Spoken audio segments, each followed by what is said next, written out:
لك الأكل وتسحبه، تستاهل. حسبتك مثل ما حسبت أولادي بالهدايا. شوف شلون رهيب، تحفة تحفة. يلا جرب. الله الله الله، ويزداد الجمال جماله. أخلي لك الأكل هنا والماء هنا وتشرب وتاكل، وشي حلو مو توسخ عليه. يلا عندك 10 أيام تتدرب، ولكل مجتهد نصيب. تفضل.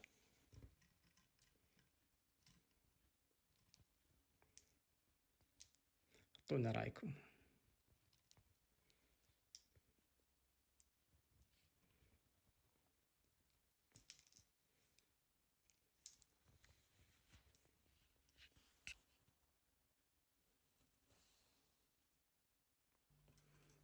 ما شاء الله عليك مرهون، انطيناك مهلة تتدرب 10 أيام مو 10 دقائق. سبحان الله، فعلا ذكي. 10 دقائق بالضبط. عرف شلون يتعامل مع الدلو والحبل، يسحب الأكل ياكل. سبحان الله تبارك الله. أنا توقعت يخاف من عنده شظاري، بل يعني الطيور والحيوانات إذا شافوا شغلة جديدة يخافوا من عندها، لكن سبحان الله فترة 10 دقائق ما شاء الله تبارك الرحمن، عرف شلون يسحب وياخذ الأكل.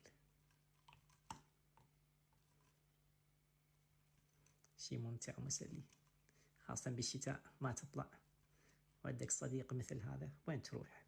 اقعد بالبيت وتفرج، اشرب القهوة، تريق واستمتع بهذا المنظر الجميل. سبحان الله،